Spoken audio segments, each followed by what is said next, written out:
Have our first speaker, Anoop, with us. He'll be talking about Bruno, API client of the future. Anoop is the founder and CEO of Bruno. He discovers insights and learnings from the journey of building Bruno, an open source API client, as they scaled it to over 150,000 monthly active users. They'll delve into the project's inception, key moments that shaped its success, and dilemmas and challenges of commercialization, community growth, and what the future holds their journey. The stage is all yours. Welcome, Anoop. Give it a huge round of applause for Anoop. Thank you. Hey everyone, I'm Anoop. I'm the founder and CEO of Bruno. I also happen to be the creator of the tool Bruno that I've been building over the past 3 years. In this talk, I'd like to go through the journey of Bruno, share what Bruno is about.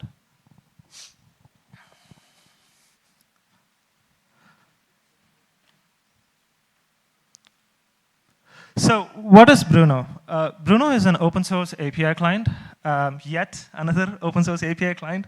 There's no dearth of API clients.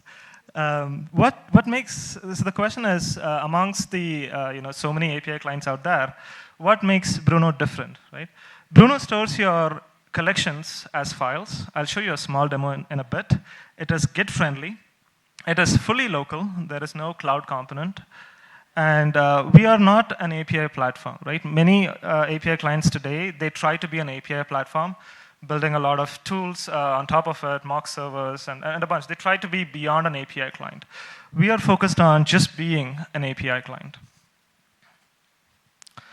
Share some statistics. So we are used by close to 500,000 developers.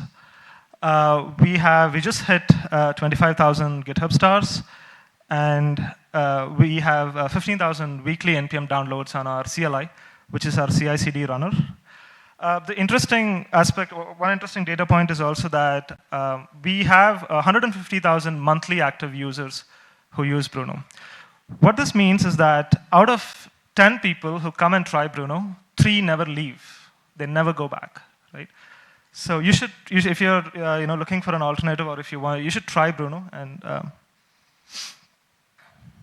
let's do a quick product demo. So I want this talk to be about just a minute about the product talk, what the product is, so that you have some idea of what we're doing. And then the rest of the talk, I'll go through the journey of building Bruno itself. So for the demo, let me just bring up Bruno.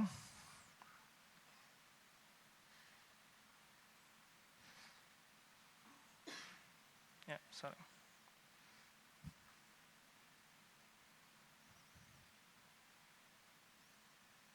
Just give me a minute.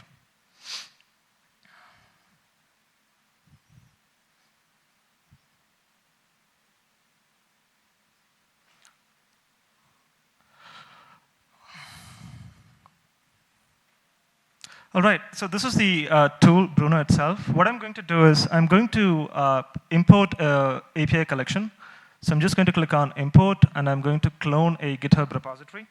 This is something that you've never seen an API client do.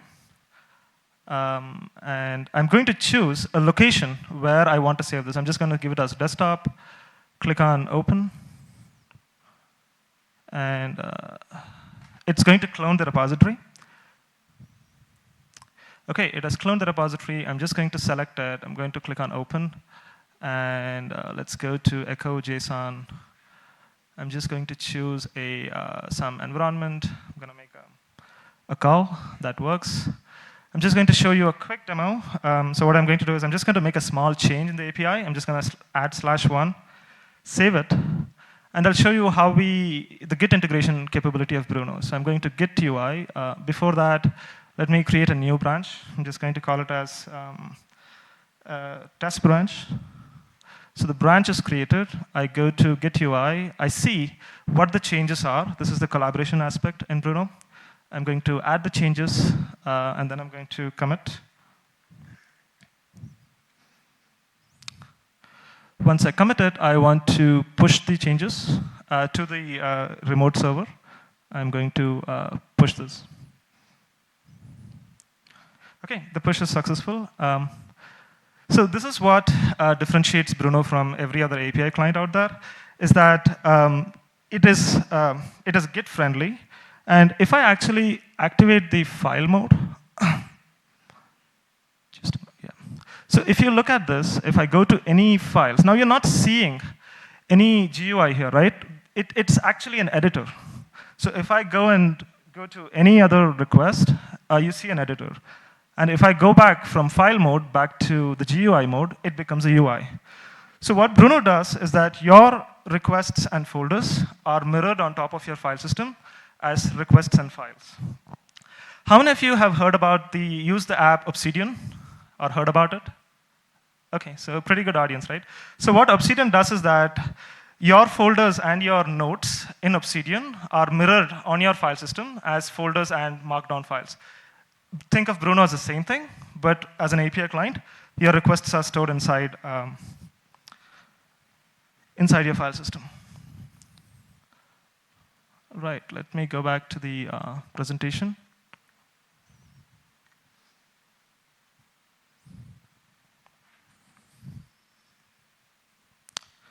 All right, in the next 20 minutes, I'm just going to talk about the journey of the project itself. Goal is again to share, walk through the journey of 3 years, different pivotal moments in this journey. The first thing, start with 1 month. This is 3 years ago. So I had a problem, right? So I wanted an API client, a free and open source API client to collaborate over API collections. My problem was that as a team lead, or in my experience when I was working as a developer, whenever I go to a code base, I clone it. And if I want to play with the API, I have to ask somebody, hey, can you give me an API collection to play around with this, right? And this is a problem that all developers who work on APIs have. And then you do get it. Some friend shares you an API collection, but it's not managed in a central place. So I wanted to build a free and open source client to collaborate on this. The existing solutions, you have to have a cloud account to collaborate on it. There were 2 key problems with that approach. One, many customers and many companies did not want to have their data in the cloud. And 2, they did not actually want to pay for that specific feature itself. And that was holding back me as a tech lead trying to have API collections in a centralized manner. That was one. The second problem, which irritated me the most, was that all of these clients, they were trying to become API platforms, something beyond an API client. I just wanted an API client. I want to make a HTTP request, choose an environment, write some scripting, but that was the end. Like, I just wanted to do that. And every single alternative, they try to become my API platform. And I just wanted a very beautiful, minimalist API client, and that was not out there. And that was a problem that I set out to solve. I was working on this project, 6 months passed by, and I have an aha moment. So since many of you knew Obsidian, in my past, before I started working on Bruno, I had worked on a note-taking app. And when I was working on this note-taking app, I was aware of the note-taking space, and I knew Obsidian, what it brings. And I actually built a note-taking app. That did not take off. And then I made I converted the code base to work like Obsidian. So I actually had worked on a similar product where I was using a file-based approach. So when I was working to build Bruno, there was a client and a server component. I just had this realization that, okay, you don't need the server. If you save your requests as in plain text files, you don't need the server. That was the aha moment. Then I thought about it, like, why are other players in the industry or other products not doing it, right? I was like, surely I'm not the only guy to have this realization. My conclusion was that goes against their business model, right? The existing players, they charge for collaboration. And what I'm describing, the product, the file-based approach, there's no collaboration. You can use Git to collaborate, right? So one other issue with this is that there's no hosting, or from a monetization standpoint, if you think about it, there's no hosting model or hosting advantage here. It's a desktop app, so developers don't pay. We are stingy. How many of you have paid here for editor, a code editor? Not talking about Cursor and some subscriptions, but how many of you bought VS Code? Did anybody buy, okay, one person. Did anybody buy Sublime Text? Okay, one person. So it's very hard to monetize. Desktop apps are very hard to monetize. But I decided that nobody is doing this, and it's probably not going to make any money. But this thing should be brought into the world. And so I started working on it. I deleted my entire server-side code base. I migrated the project to use a fully file-based approach. 8 months into it, naming things. I've spoken about this before. How many of you actually know that Bruno is my pet? Raise your hands. All right. There are a few who don't, so I'm just going to repeat this. Bear this with me. So the story of naming Bruno is that I was looking for a good name for the product, and I got to know. We all know that Linux is named after Linus Torvalds. The pivotal moment for me was I learned that MySQL, right? I thought MySQL, the my in that means mine, right? Like MySpace, right? It's MySpace. It was a very pivotal moment for me to realize that MySQL, my means it's the name of the daughter of the creator of the database, right? And then you have MariaDB. Maria is again another daughter of the creator, so that was very touching. And I was like, okay, I'm going to name the product in honoring someone. So I looked into my family. I live with my mom, my wife, and Bruno. So I decided to name it after him because I love him the most. So it's very important to invest time in naming a product. People have found, after our success, after 3 years, people come to me and say me that it's a really good name that I've chosen. So if you're working on a very large-scale project, I would recommend to invest time in it, trying to come up with a good name, something that's personal, and something that goes with the product. A year, I've been building Bruno now for an entire year, and I want to talk about survivorship bias, right? So if you are somebody in the, here trying to build a company or trying to do, build an open source project, you will fall into survivorship bias. You'll fall for it. What that is two common things, is viral HN news post. Vishnu talked about it yesterday, and we hear a lot about it in the online. The story goes like, hey, I built something, I put it on Hacker News, and I went to sleep, and I woke up next day and there were 200 upvotes, and the project blew up. That's how they got successful, right? And that is true.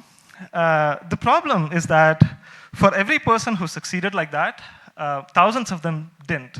There are so many people who actually go and do this. They make a project, they put a HN news post, and nobody looks at it. So I did it after a year, and not a single soul came to see the HN news post. And then you have an open source alternative to X. This is another thing. Like, we all think that, hey, there is a product, a commercial product, or a proprietary product. I'm just going to build an open source alternative to it, and suddenly I'll become famous. I'll become, this becomes a next big thing. It's going to get adopted, right? All that I have to do is just build an open source alternative, right? That's another, again, thing. There are so many products that are open source alternatives that don't get to, have massive success or adoption. The next part of the journey, after a year, for a whole year, I was building this in public. I believed that this is the future. That's why I've titled the talk as API Client of the Future. And I passionately promoted the project, right? I shamelessly, I remember, so FOSS United was one of the first places I came actually to promote the product. And I remember a Bangalore meetup. And they were having a panel discussion, and somebody mentioned one of our competitor names, and that they were doing innovative work and things. And I was like, I have something to say, right? And I started saying that, no, I believe that is not the correct approach. There is a better approach to manage API collections. And I can, and then I spoke about it. And I, shamelessly promoted it within my teams. Nobody would actually use it, right?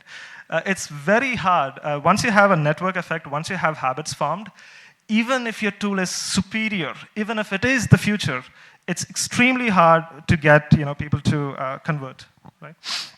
And at some point, I started even doubting myself. Am I crazy?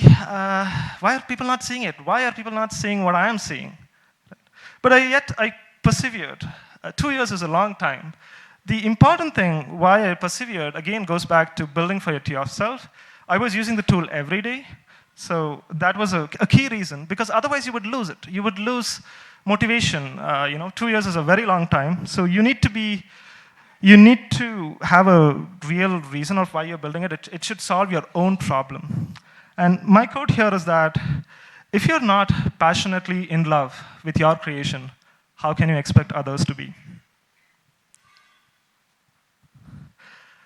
We are 2 years into this journey, and I want to speak about chaos, luck, and timing. It was last week of September last year, 2 years into this journey. And Insomnia, one of our similar plays in the space, they make a policy change. They say that all API, their customers have to now start having a cloud account to collaborate over API collections or use their product.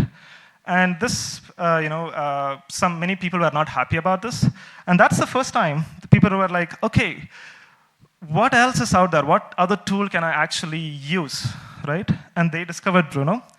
And it went overnight. I mean, we got 500 stars on the project across the entire 2 years. And in the 10 days after that, we just blew to 5,000. It was just overnight, right after 2 years. And I was like, I had tried so hard for a year, and I had given up, but I used to use my product, I used to build it, I used to talk to people. But I woke up that day and I was like, what happened? Like, why now? What happened, right? My conclusion there was the world is chaotic in the sense that you cannot engineer many things, or you cannot drive, it happens. This was out of my control, right? And then you have luck, the aspect of luck. It is true to say that luck is when preparation meets opportunity. I was preparing it for the entire 2 years, and then when the opportunity came, I was there, the product was there, right? But that is still not taking away anything from luck and timing, because what are the odds that I choose to work on this project at the right time, right? And this specific project, I could have worked on anything else, but why I chose to stick to this specific thing, that is luck, right? That's something that you cannot, you can only connect it backwards. You cannot, make it, do that thing looking forward. Again, so the project got famous, and I was like, okay, I want to, so now people see it, and I believe that there is a future in this, and I want to work on it full time. And so this was in November last year. I announced it to my family that I'm going to work on this full time. At the time, I'm going to share some numbers. This is just in the interest of transparency and probably to, that you can take away from something. So I just had 3 lakhs in my bank account. That's all. And I was like, I'm going to work on this full time. And I told my family. And my family was like, you are crazy. You have a really well-paying job. Who's going to buy this tool, right? But I was committed. Like, I want to work on it. And I knew, I had the conviction that I can definitely earn a living out of it. I should be able to, right? But I could not convince my family because I had previous startup, things that didn't go well, so they were very skeptical. So I reached out to FOSS United as telling that, guys, I need help. Can you give me a grant, right? FOSS United at the time had paused grants. They've restarted now, so you should approach them. At the time, they had paused the grants. But then they redirected me to Samagata Foundation and said that you should probably, they connected me with them. I had a call with Samagata Foundation, and they gave us a 5 lakh grant to the project. More than the money, what that grant meant was the confidence. My family, at least, was like, okay, it's something, right? Probably not crazy. But if somebody is giving, many people are like, who gives you 5 lakh for free? Are they crazy? So, but that donation from Samagata was very important as a vote of confidence for my family to trust me that, okay, go for it, So now we have, so I started working on it full time, and I want to share some insights on how to build, if you're thinking about the next step, which is building an open source company, right? When you want to build an open source company, you need to think about how you want the funding model behind it, how you're going to get revenue from your customers. And this is specifically around sustainability. And there are different options. You can approach a foundation. You can take venture capital. You can take money. You can maybe do some pre-order, pre-sales, and get money directly from customers and fund your effort like that. And there is no one context, so there's no one solution. Context is king. It's different for different projects, right? Don't think that just because it worked for this project, it will work for me. The other thing is entrepreneurship is extremely hard from my experience. It's mind-blowingly hard. So I'll just share you the levels. The first difficulty that you'll face is how do you have someone pay for it, right? You can build anything, but having a customer take some, their own hard-earned money and buy your product, that's extremely hard to achieve. That's layer one. Then you need to, if somebody pays it, great. Now, how do you make yourself sustainable with that income, right? Because when I'm talking about sustainability, I'm not talking about ramen noodles. I'm talking about being able to get paid as per market. And I actually say that if you're a founder, you should try to get paid 2x your market, because the effort and the pain that you have to go through is immense. So you need to figure out how do you sustain yourself. That's level 2. Now, level 3 is next you need to hire people, right, as the product grows. And then you need to be able to pay them, right, and have a runway for it. That's difficult. And then you have level 4, where you make the organization truly resilient. So even if one person leaves, even if the founder leaves, the organization and the product continues, right? Getting these steps is incredibly frigging hard, right? So you should have the stomach for it, and it's something to consider. That it's not easy. It's very hard, and this is where sustainability and funding becomes a topic. So I have a panel later in the afternoon where we discuss about commercial open source. I'll discuss more there, but you need to actually have when your product is open source, you need to deliberately think about a business model. Because by the nature of open source itself, it's relinquishment of your copyright, right? You're relinquishing your copyright of the code of the product. People use it for free, right? So you need to consciously think about the business model. We had a special moment yesterday. We hit 25,000 stars on GitHub. This is the photo of the team. Again, this was not engineered. So as the FOSS United talk was coming, I was like, maybe this is possible. On the FOSS event in IndiaFOSS, maybe it's on this day that we hit 25,000. And again, what are the odds of these things coming together? I say this because FOSS United is very close to me. It's close to my heart. And I was like, the previous day, Thursday, I was that, okay, please nobody start the project. I want to do this on, on FOSS, on day one. And we had this special moment of reaching 25,000 stars. As a parting thoughts, I want to, 2 key takeaways I want you to take from this entire journey. One is innovate. When I look back at Bruno's journey, the success that we've had,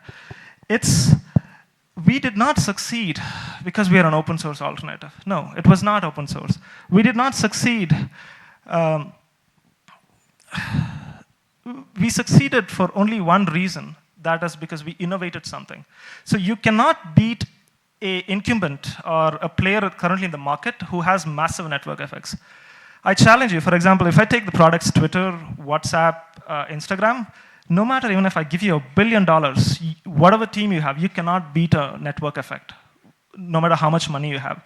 The only way that you can have massive traction and build a breakthrough product is you need to innovate. You need to bring something to the market which currently doesn't exist. And the only reason Bruno is successful today and where it is today is because we innovated on what an API client itself is, a superior collaboration model. The other thing that I want to leave is build, right?